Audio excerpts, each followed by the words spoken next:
Study period, the Arkansas Camp 1981 to the 11 o'clock study, and this is number 17 in our series for the week thus far. We're moving down toward the middle of the week now, Wednesday being that day when we come to tomorrow. Let's turn back now to Jeremiah, the second chapter rather. Jeremiah chapter 2. And we'll start with verse 1. Moreover, the word of the Lord came to me, saying, Go and cry in the ears of Jerusalem, Thus saith the Lord, I remember thee the kindness of thy youth, the love of thine espousals, when thou wentest after me in the wilderness, in a land that was not sown. Israel was holiness unto the Lord, and the firstfruits of his increase. All that devour him shall offend, evil shall come upon them, saith the Lord. Hear you the word of the Lord, O house of Jacob, and all the families of the house of Israel. Now, of course, we didn't begin to exhaust the subject that we were looking at in our last study period, namely the identification of the true church, because we've been over that ground a lot before, and we could very easily have looked at the prophecies that vindicate the rise of this movement at this particular point of time. We could have looked at many other evidences, but we have learned those previously, and I just wish to refresh your mind by taking up some of the main points again and identifying the fact that the message that Jeremiah bore depended upon the correct identification of the true church of God at that time. And to emphasize the point, if we want protection in these last days, if we wish to be kept in righteousness, we have to be within that defense city, which is the church of God in very truth. Now, very strongly present in the Sabbath rest principles is the continued reference back to the beginnings of great church organizations and movements. And invariably in those early days of those movements, the principles of God's Sabbath rest are practiced and maintained. And you'll find that likewise in the book of Jeremiah, the prophet continually is reminded by God, who through Jeremiah likewise reminds the people of the good beginnings made by those movements and of the success of those movements when they did arise and walk in God's ways or after God's procedures. And so, as we've just read, God says, I remember thee, the kindness of thy youth, the love of thine espousals, when thou wentest after me in the wilderness, in a land that was not sown. Now, at what point of time did Israel go after God in the wilderness? How far back was that in antiquity? It was back before Kadesh Barnea, wasn't it? Israel did not dwell in the wilderness land at any time after they had finally entered Canaan. It is true, of course, they did spend some time now and again in the days of the judges up in the rocks and the mountains and the caves, while Midianites and Edomites ate their fruit down below. But those places were hardly called wilderness areas in the sense that the desert was that they travelled through between their departure from Egypt and their arrival at Kadesh Barnea. And during that time, despite the fact that there were certain little revolts and rebellions on the part of small groups of people, the Israelites at large walked in the counsels of God. And God said to them, I remember those days, and I want you to go back and remember those days. Go back and study and see the way in which the people and God were related to each other during that period of time. Now, it's interesting to notice that we have done the same thing. We have obeyed God's counsels, as given over in the book of Hebrews, where Paul directs our minds back to the example of unbelief given by that people who did not know God's ways when they came to Kadesh Barnea. Now, I was rather grieved to hear one person, in fact several people from various times, express a distaste for history. Now true, when you go to school and they try and plug all kinds of unmeaning dates into your minds and talk about this king and that king and the jealousies and wrangles and so forth that went on in the great dynasties of the past, we got a very bad taste in our mouths for history, such a dry, dull, boring subject. But such can never be true of Bible history, because Bible history is written for our learning, upon whom the end of the world shall come. And only those of us who learn the lessons of the past will escape from having to repeat them, right? Only those of us who learn the lessons taught by the past will escape from having to repeat those same experiences and run over those same courses. In other words, those who in the last days are finally the successful and victorious people will be those who have learned not to repeat the mistakes made by those who have gone before. Now, when God then directed through Jeremiah the minds of the Israelites back to their early days and called upon them to relate the cause of their success to the results achieved, Israel was being called upon to follow a course of action which would have saved them from the tragedy of their rejection of God's truth in the days of Jeremiah. And so God says, in effect, there was a time when I was the plan maker, I was the leader of the church of God, I was the head of Zion, and when that time was, then you were holiness unto me. You were the first fruits of my increase. You were the ones who went after me instead of calling upon me to go after you. And the Lord said that they ought to remember those times and strive to go back to those days.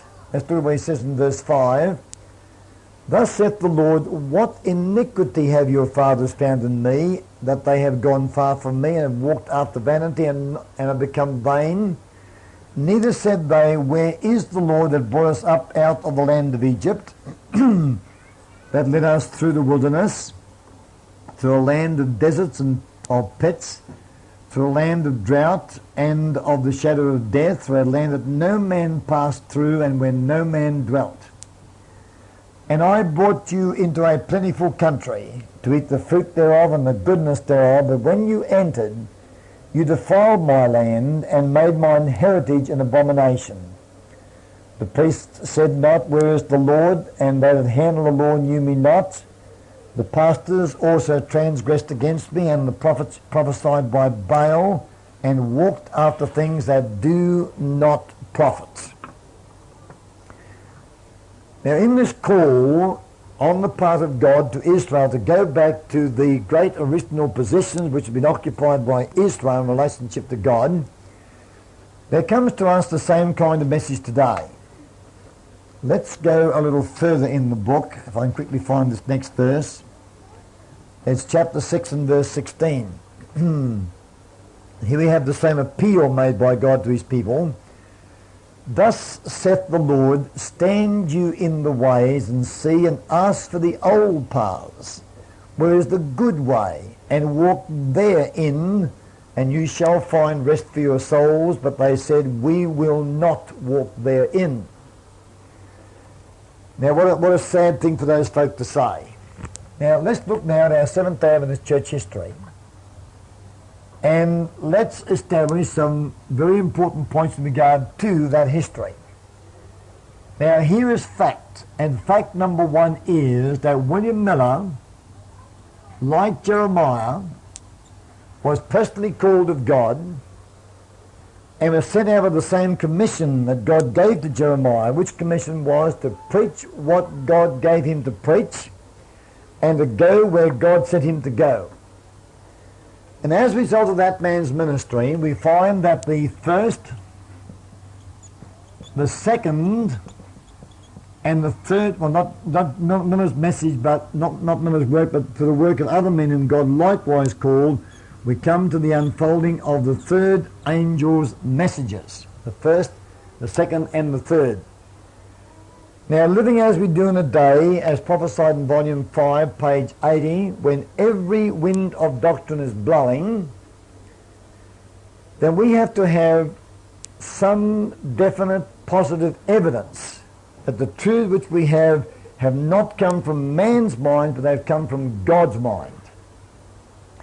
Now, fortunately, we're given, of course, the fact that that message which was given back there came from God. Now, true, to begin with, they carry certain errors along with that message. They were not God-given points, but they were hangovers, residual remains from the darkness of Roman Catholic domination during the Dark Ages.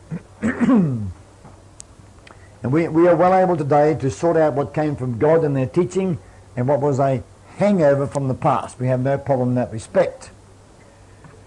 But we are doubly blessed today because God in His great mercy, between the years 1888 and 1893,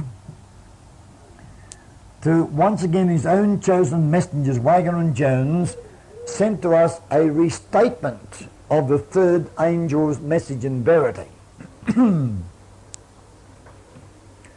Now, when that message was again introduced down in the 1950s, I found that there were two interesting attitudes on the part of Seventh-day Adventists.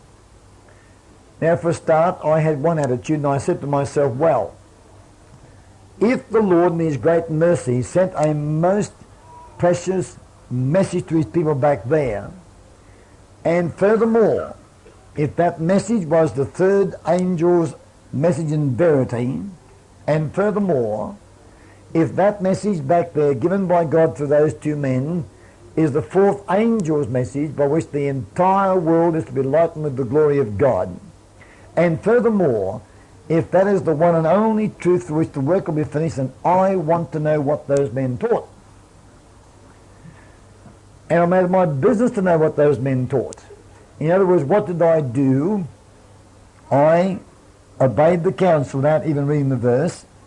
I asked for the old paths, and I stood in those ways, where is the good way, and I walked therein, and I found rest for my soul, and many others, of course, who did likewise also found rest for their souls. But what did the average Seventh-day Adventist say at that point of time? You've heard them say it yourselves. We don't need 1888. We have the Bible. We have the Spirit of Prophecy. We don't need Wagner and Jones. After all, those men were straying in anyway.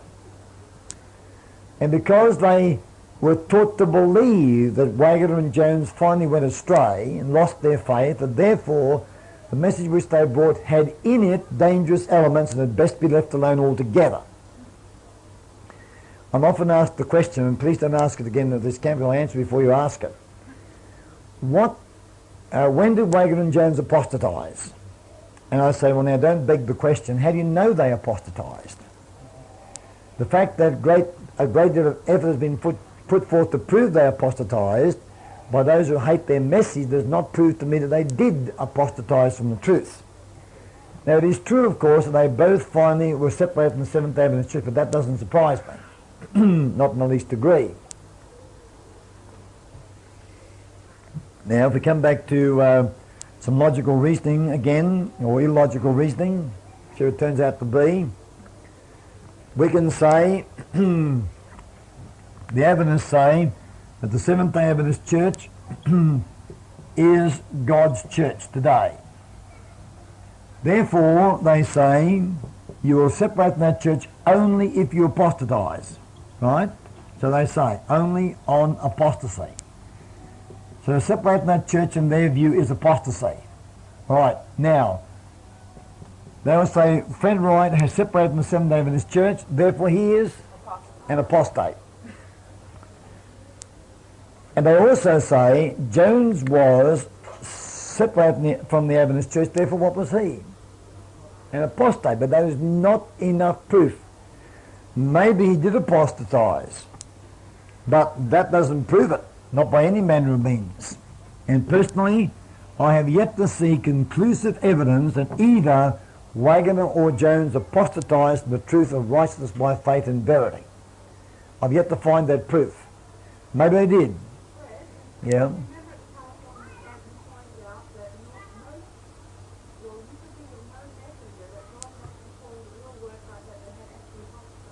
right? Good. I'll make that point again. Thank you, Jenny. If you take your Bibles and Spirit of Prophecy and history books and make a list of all those messengers, not kings, but messengers that God specifically called to do a work for him, Moses, Joshua, Samuel, Abraham, Jacob, John the Baptist, the 12 apostles. Don't count Judas, of course, because God never called Judas.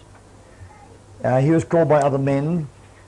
Paul, Martin Luther, John Wesley, Wycliffe, and so forth, William Miller, and you can't name one of those men that apostatized from God's truth, no matter what pressure is brought to bear upon them. And God is very careful in his selection, and he knows the men who can trust in this particular respect. And so that adds to my conviction that those two men never did lose their way, although of course they were naturally separated from the Seventh-day Adventist Church. But a further safeguard is provided in this respect, because Sister Wright tells us that even if they did apostatize, this would not change the fact that the message which God sent to them between 1888 and 1893 was the third angel's message in verity. And therefore, running by those points again, that message being as it was, the third angel's message in verity, the fourth angel's message, the message which would lighten the entire earth with its glory, and the message which alone can finish the work, then what must we do? We must go back to that point of time. We must find out what that message was. We must make it our own personal experience, and forsaking all other, cling to that message and that message alone. Now, is that what God called upon Israel to do back in the days of Jeremiah? Absolutely. What was their response? They said, we will not walk therein. And what has been the response of modern Israel? We will not walk therein. All you have to do is to take the book entitled A Warning and Its Reception, which contains Whelan and Short's appeal to the General Conference back in the early 1950s, and read their unequivocal reply in which they said, we have no need to go back to 1888. Those days are past, far in the past. We have the truth for today. We have the Bible and the Spirit of Prophecy. We don't need the message of Reagan and Jones. And so modern Israel has reiterated the same rejection of God's appeal that you find back there in ancient Israel.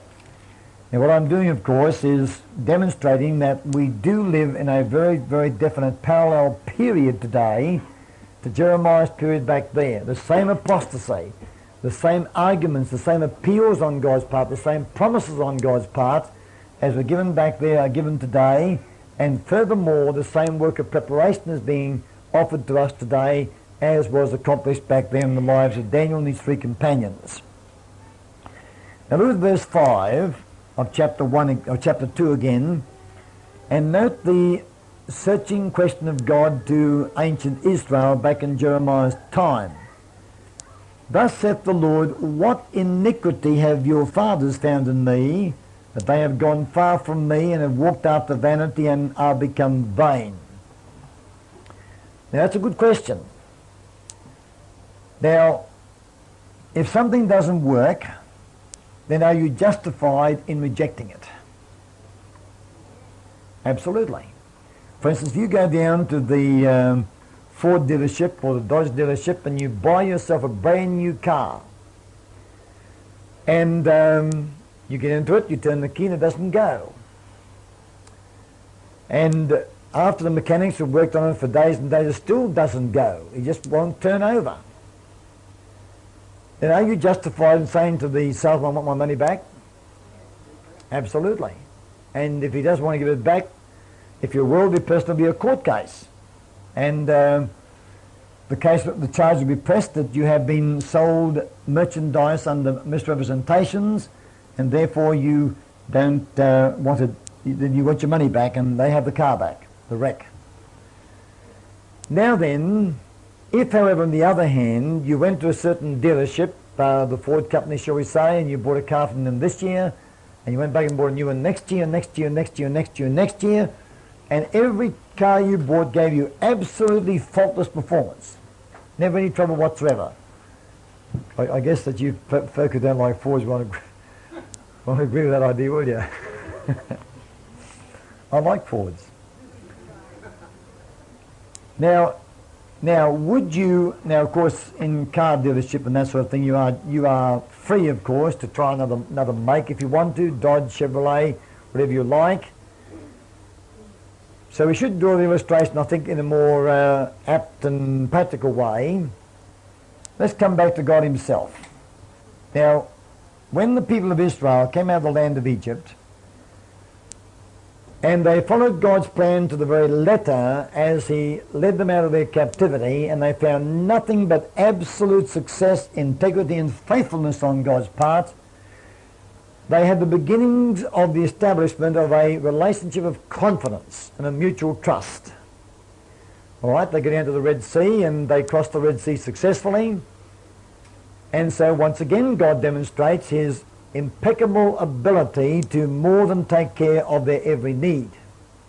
As they move on down toward Mount Sinai and they need water, bitter water turned to sweet, as they need bread from heaven every morning, as they need protection from the Amalekites who are passing in the opposite direction from them on their way to Egypt as the Israelites come out of Egypt, as God gave them the beautiful sanctuary service, as God demonstrated every single time that he was left to be the plan maker, they experienced nothing but success, success, success.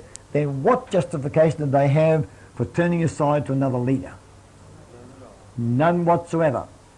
And yet the unbelievable thing is, the strange, perverse thing is, that all the way down through history, men have had the least excuse for turning aside from God's ways to their own, that's exactly the time when the church has done that very thing. And you watch it. Already you've discovered, no doubt, in your own experience, after you had a very good run of successful experiences, because you permitted God to be your plan maker, but when a sudden trial comes, or maybe you get overconfident and relaxed, what do we tend to do so easily? Revert. Is that right? And if you think about it, at the time when you have the least reason to do it, then you find yourself reverting. Now if, for instance, God led them out of Egypt successfully and across the Red Sea successfully, but then oops, he made a bad mistake at Marah and couldn't give them sweet water, and then he led them over to some other tangle with all kinds of thorns and quagmires, and half them died in the quicksand, and then the bread that came down from heaven didn't nourish anybody, well then would the folk begin to say, well, we better get another master? Would then there be some justification? There would be some justification. But you know, God never fails. I mean, he never fails.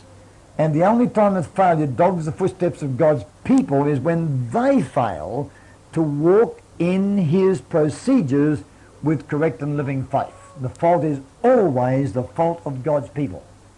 Every failure on the part of the children of God is due to their lack of faith, never to God's failures under any circumstances. And I'd like to imprint very deeply upon your minds, you go out of this building and return after camp meeting is over to your daily responsibilities, that we have a God who never fails. His promises are sure, and his word is certain. And if we find that that word is not fulfilled to us, there is no shortcoming on God's part whatsoever. Examine yourself. See where you have lacked faith.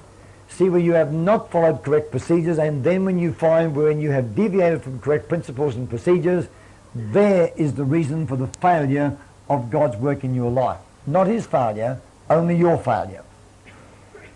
Now in Australia, and I don't know if I've heard it up here, but in Australia we have an expression, when you're in a good thing, stick to it. Right? And that's good counsel. That's really good counsel. And when you're with God, you're on a good thing. So what should you do? Stick to it. Don't go somewhere else to a lesser force or power to supply your needs. And so God said to them, what an embarrassing question it had to be to Israel. And God said in verse 5, what iniquity have your fathers found in me, that they have gone far from me, and they have walked after vanity and are become vain? Neither said they, where is the Lord that brought us up out of the land of Egypt, that led us through the wilderness, through a land of deserts and of pits, through a land of drought and of the shadow of death, through a land that no man passed through and where no man dwelt. It was a wilderness, a desert, a barren waste of the worst possible kind. And you know, I think we should recognise that fact. Sometimes we grieve somewhat because our pathway to the kingdom is through a very hard and difficult way. But just imagine that if God took this company of believers in this room and we started a foot march from here to California, and that carries us across some very, very serious desert areas. Think of New Mexico, for instance, but wait till you get to the Death Valley in California. And if God marched us through that kind of desolation, your feet would burn for sure. You would experience some first pangs. It wouldn't be a very pleasant way. It'd be far different from trekking to the Pleasant Hills of West Virginia, for instance, wouldn't it? Much, much different. Now, the way from here to heaven is not through ivory palaces and on beds of roses. The hardships that we endure at the present moment are hardening us for the battle which lies ahead. Be thankful for them. If you take two children and raise one up in a palace and the other one out in a very, very modest home, one having everything provided and the other one having to work hard to get what he gets, to help his parents and so forth, which of those two will grow up with a better character? The answer is obvious, isn't it? And as Sister Wright points out, the tree which grows down in the valley and never experiences the blasting force of the wind, storms and so forth, never gains the toughness of fibre in its timbers as a tree which grows exposed upon the bare mountain ridges where ice and snow bombard it, where it's pounded by hailstones, shaken by the wind. If that tree stands for those things, it has a strength and a power which you don't find in the soft trees down in the valley. And you'll find that every one of those men whom God called to his ministry went through periods of great hardship and privation and poverty during their early childhood. I certainly did. Moses did. John the Baptist did. Elijah did. And the others did. And because of that, they came out men of strength and of power. But we are to know that as we go through this barren desert experience, that God is very much there in charge of the preparatory work, and let's be thankful for hardships and rejoice in privations and joy over losses, knowing that all these things God is working in his divine will for our good. In other words, let's develop a new attitude altogether toward the experiences of our lives.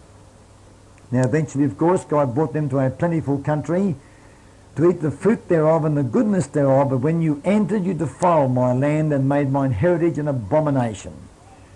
The priest said not, where is the Lord? And they that handle the law knew me not. The pastors also transgressed against me, and the prophets prophesied by Baal, and walked after things that do not profit. So God got his reward for his loving service, a reward of rejection and of destruction of his precious heritage. Now, to make the question more embarrassing to Israel in Jeremiah's day, God then pursues the point in verse 9 and onwards. He says, wherefore I will yet plead with you, saith the Lord, and with your children's children will I plead. In other words, God is saying, all right, that's one argument. And one argument is, wherein have your fathers found such iniquity in me as to justify this departure from my ways and my righteousness? That's one argument. That's one play. But now God says, I have another play, another argument that I will now press upon you in an effort to bring you to realization of your departures from me and of your desperate need. And that plea comes now in verse 10, where it says, for pass over the isles of Chittim and see, and send unto Kedar, and consider diligently, and see if there be such a thing. Now, what do the Isles of Chittim represent? It represents the nations, in general terms, that stood outside the Commonwealth of Israel. Over in Daniel chapter 11, the ships of Chittim were a reference to the 10 barbarian kingdoms which came to war against and destroy the great empire of Rome. Now God said, in effect, cast your eyes over all the nations around about you, the heathen, godless, idol-worshipping nations who do not respect my law and my ways. Look them over and see something. Now what were they called upon to see amongst those nations? An astonishing thing. Verse 11, hath a nation changed their gods, which are yet no gods? But my people have changed their glory for that which doth not profit. Now, Satan is fortunate that in his kingdom his people follow him with great consistency. You don't find, and you cannot find in all history a single nation as a nation turning from idol worship to the worship of the true God. Now, can you? Am I overlooking one? Can you tell me one? Did Babylon ever become a Christian nation? Did Rome ever become a Christian nation? Has France, atheistic France, ever become a Christian nation? No. She did change, of course, from Catholicism to atheism and back to Catholicism again. But was that change from Catholicism to atheism a change from idol worship to true worship, or simply from one form of the worship of Satan to another form of the worship of Satan? Was there a change of idols? No, there wasn't. It was very temporary, wasn't it? And I don't know that the entire nation... That's a good point, yes. That was one example where there was a repentance, but it was only very temporary and didn't last very long, and very soon the Ninevites went back to their evil ways again, and Nineveh was, in the end, destroyed exactly as Jonah prophesied it would be, but not inside that 40-day span. So there was a repentance there, but there was not a final turning over to God, although it is, I suppose, the best example of such a turn. So here we find then that when the nations become devoted to idol worship, which of course is love of self and the exaltation of self in the place of God, we do not find any movement from that position on a national basis over to the position or truth of God. But on the other side we find that here is Israel, or the true people of God, who start off so well, who are witnesses to the fact that in the nations around about them there is all kinds of trouble and distress and misery, loss of health, loss of life, loss of peace, and so forth. And within themselves they have the marvelous evidences of God's working, and yet persistently and consistently we find that the people of God will abandon their position, change their God, and come over and join with the idol-worshipping nations over here. That's incredible, isn't it? And you know, you can actually talk to people who had a Christian upbringing in this very movement, for instance, and they will say, yes, if ever I come back to God, there's only one movement I shall belong to, and that's this movement. I've had young people say it to me. And I know, for instance, one young woman who has a brother and a sister in this message. And she has another brother who's not in this message. So there are two in the message and two outside the message. Now, the material fortunes of the two in the message are considerable. Plus the fact they enjoy good health, they look good, they have a nice home situation, and everything is going well for them. On the other side, both of the young people in this family who are not in the message have had very, very poor material fortunes. They've had health problems, social problems, and so forth, and their situation is very different from their brothers and sisters, their brother and sister. Now, despite the fact that their own eyes tell them that those who are in this message are doing far better than they are, and even though they admit this with their very lips, then some strange perversity holds them still out there in the world. It's hard to understand, isn't it? What does Satan have? What is this insidious poison whereby he's able to captivate the minds of his people and hold them even though they can see they're worse off than they would be if they were Christians? And the answer is, of course, that there is a certain infatuation in sin, a certain attractiveness about it, a certain freedom out there which is really licentiousness or license, and in their very natures there is a love for those things even though those things are poisoning them. How many times you find a smoker, a drinker, a drug taker who is a prisoner of those forces, and even though he knows they're destroying him, they'll still go after them. Of course, that's what there is, as I said, this enslavement to those things, which is not altogether to be found in the normal sinful pleasures. Young people make a terrible mistake, and older ones too for that matter, if they say, well, I've got to go out and try the world. That's a very, very dangerous thing to do. You don't need to go out there and try the world.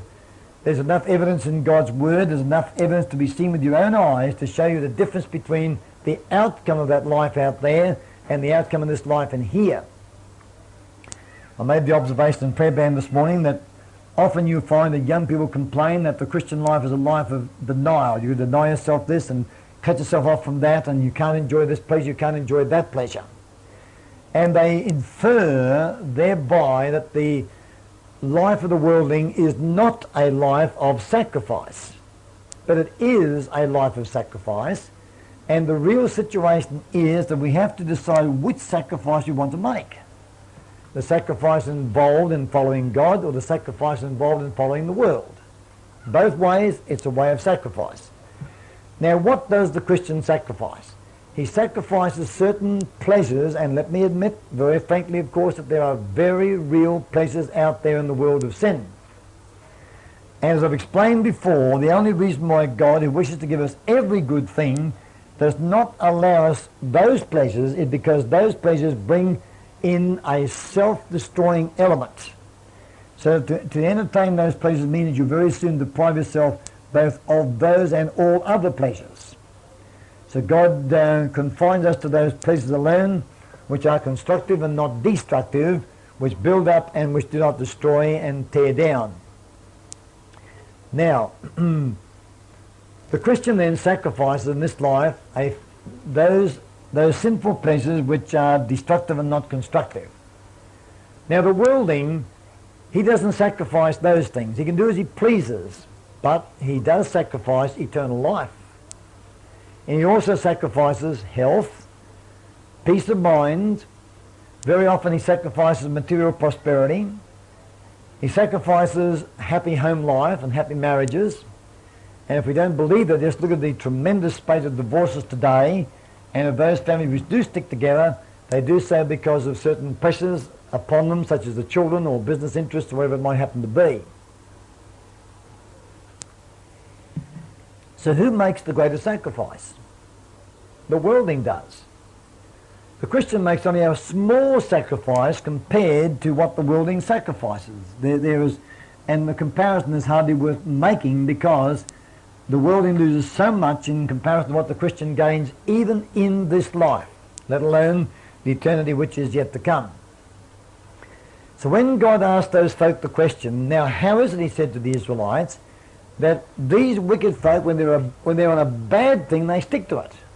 And you Israelites, when you're in a good thing, you give it up. Now what an embarrassing question to be asked if you had done that very thing.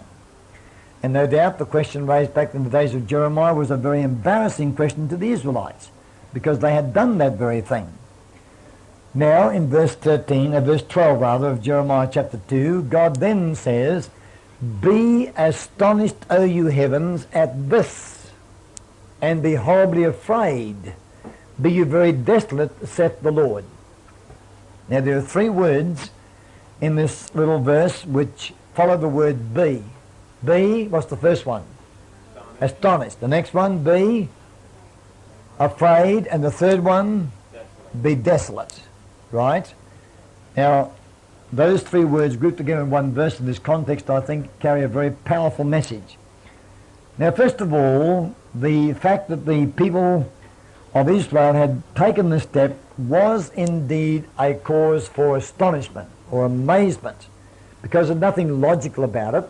Nothing sensible, nothing reasonable, nothing constructive, nothing to recommend their course of action whatsoever, just nothing, nothing at all.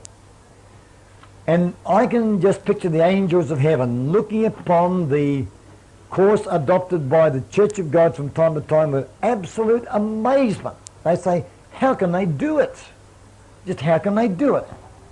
And I believe that over in Daniel 12, when the question was asked, what shall be the end of these wonders? And this is the very wonder that is being asked about in that great prophetic presentation. How long would this thing go on, that Babylon should be forever able to overcome God's people and draw them away from the true God? Now, God next of all says, be horribly afraid.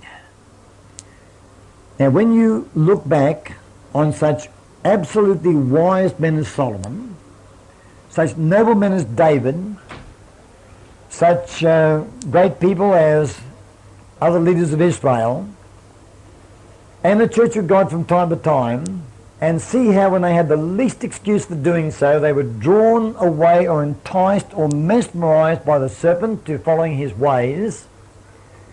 And you ask yourself the question, if such wise men, such noble men, such great people could be enticed as they were, very often with a living prophet amongst them, then what should we be desperately afraid of or horribly afraid of? That we'll be likewise led into deep apostasy. And that's why during this camp the Lord has seen fit to, especially at this time in our history, to impress upon our minds how apostasy comes about, how it arose back in Solomon's day, by the losses of those three things: a loss of a realization of who his source was, a loss of God as his plan maker, and a loss of the spirit of self-sacrifice. And we need to understand how insidiously Satan steers us a little bit off course, and a bit more until finally our feet have taken us far, far away from the direction we should be going. Now if you ever fly an aeroplane, we have a compass on board with 360 degrees around a little circle about 3 inches in diameter. And you can appreciate that 1 degree on that circle is a very, very, very little measurement. But you know, if you allow the plane to drift 1 degree off course, just 1 degree, in 60 miles you're 1 mile off course, and 60 miles isn't very far. If you go 300 miles, then where are you? 5 miles off course. That's only 1 degree. And if it's a dark night, or if it's a very difficult to see the ground situation, you can get yourself thoroughly lost that way and end up dozens of miles off course, flying around in miserable circles and never finding your destination until the fuel runs out and there's only one course to go, and that's down. So, and Satan knows this, and so he turns us off course just 1 little degree at a time, adding a little more and a little more until we find ourselves far away from the pathway of God and unable very often to recover ourselves. Not always, but very often. And now thirdly, the Lord says, be you very desolate. Now what of course is going to be the obvious outcome of this course of action? Desolation. And what is desolation? It is death. And what causes desolation? Separation from the God of heaven. Because when that stream of life ceases to flow from God to us, then the only possible outcome for us is miserable desolation. And so be astonished, O you heavens, at this, and be horribly afraid at this, and be very desolate because of this, saith the Lord. I've added a little to the verse, of course, to enlarge the meaning thereof. Verse 13, for my people have committed 2 evils. They have forsaken me, the fountain of living waters. That's bad enough, to depart from God. But, to make matters still worse, they've gone a second step and hewed them out cisterns, broken cisterns that can hold no water. Now this is what man will always do. First of all, he departs from God and abandons God as his plan maker and problem solver. And then he turns around and seeks to provide another plan maker, another source of life to take the place of the source which he has lost. But even though to all appearances this alternative source is effective, in real fact it is what? Ineffective. It can hold no water, there's no life in it, and ultimate death, of course, is the only possible outcome. Now may it be that God will never have to come to this movement and say, wherein have you found iniquity in me that you've departed from me? May God never say to us, why have you left me when I've given you such a fine record of faithful service to you? May God never say, why have you, like unlike the heathen, abandoned your position to take another position? May God never say that we've abandoned him to hew out cisterns which can hold no water. If God will never have to say that, then we can be assured that through us the work will be finished and Christ will soon return. Well, you heard the bell, so I have to stop.